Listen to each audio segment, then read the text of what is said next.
নমস্কাৰ, আপোনালোকক মোৰ চেনেললৈ স্বাগতম জনাইছোঁ। আজি মই গৰৈ মাছৰ এটি ৰেচিপি আপোনালোকক বনাই দেখাবলৈ ওলাইছোঁ। ভিডিঅ'টো শেষলৈকে চাব আৰু যদি ভাল লাগে তেন্তে ভিডিঅ'টো লাইক, কমেণ্ট আৰু শ্বেয়াৰ কৰিব আৰু মোৰ চেনেলটো ছাবস্ক্ৰাইব কৰিব আৰু লগতে থকা বেল আইকনটো প্ৰেছ কৰিব।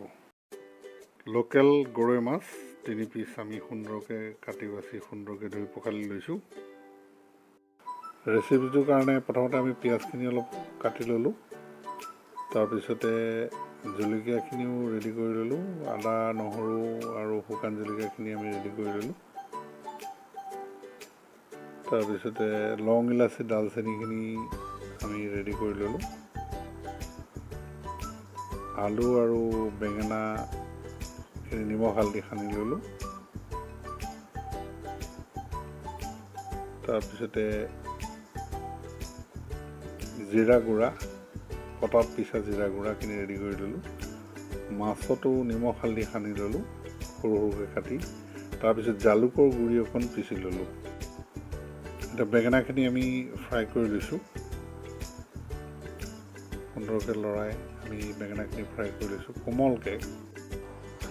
বেঙেনাখিনিৰ দৰে আলুখিনিও আমি একেধৰণে ফ্ৰাই কৰি ল'ম। অকণমান লৰাই দিছোঁ। পিঁয়াজখিনিও আমি ফ্ৰাই কৰি লৈছোঁ। ঠিক তেনেধৰণে নহৰুখিনিও আমি ফ্ৰাই কৰি লৈছোঁ। জলকীয়াখিনিও আমি সেইধৰণে ফ্ৰাই কৰি লৈছোঁ। একেধৰণে শুকান জলকীয়াকেইটাও ফ্ৰাই কৰি লৈছোঁ। লোকেল গৰৈ মাছৰ পিচখিনি আমি নিমখ হালধি সানি থোৱা আছিল, সেইখিনি আমি ফ্ৰাই কৰিছোঁ। গোটেই মাছখিনি এইধৰণে সুন্দৰকৈ ফ্ৰাই কৰি লৈছোঁ। তেলখিনি গৰম হৈ থাকোঁতেই আমি পাঁচফোৰণ দিলোঁ। পিচি থোৱা আদাখিনি আমি দি দিম। এয়া দি দিছোঁ। পিচি থোৱা জিৰাখিনি আমি দি দিছোঁ। সম্পূৰ্ণ ফ্ৰাই হ'ব লাগিব। তাৰপিছতে পিচি থোৱা জালুকখিনিও আমি দি দিছোঁ। সুন্দৰকৈ ফ্ৰাই হোৱাৰ পিছত ফ্ৰাই কৰি থোৱা মাছখিনি আমি লাহে লাহে এটুকুৰা এটুকুৰাকৈ ইয়াত দি দিম। আমি মাছখিনি দিয়াৰ দৰে আমি বেঙেনা দিছোঁ। বেঙেনাখিনি দিয়াৰ পিছত আমি আলুখিনিও তেনেকৈ দি দিম।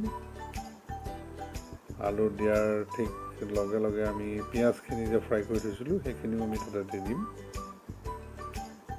তাৰপিছত আমাৰ পিঁয়াজখিনি দি দিয়াৰ পিছতে আমাৰ নহৰুখিনি দি দিম ফ্ৰাই কৰি থোৱা।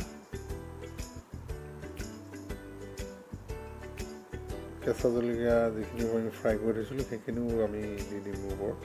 শুকান জলকীয়াকেইটাও আমি লগতে দি দিম আৰু আমি 10 মিনিট সময় গেছটো চিমত দি ঢাকনা মাৰি ৰাখি দিলেই সম্পূৰ্ণৰূপে আমাৰ ৰেচিপিটো পৰিৱেশনৰ কাৰণে সাজু হৈ যাব। এয়া গোটেই ৰেচিপিটো পৰিৱেশনৰ কাৰণে ৰেডি হৈ গ'ল। ভিডিঅ'টো শেষলৈকে চোৱাৰ বাবে আপোনালোকক ধন্যবাদ জনাইছোঁ। আৰু যদি ভাল পাইছে মোৰ ভিডিঅ'টো লাইক, কমেণ্ট আৰু শ্বেয়াৰ কৰিব আৰু মোৰ চেনেলটো ছাবস্ক্ৰাইব কৰিব আৰু কাষতে থকা বেল আইকনটো প্ৰেছ কৰি দিব। ধন্যবাদ।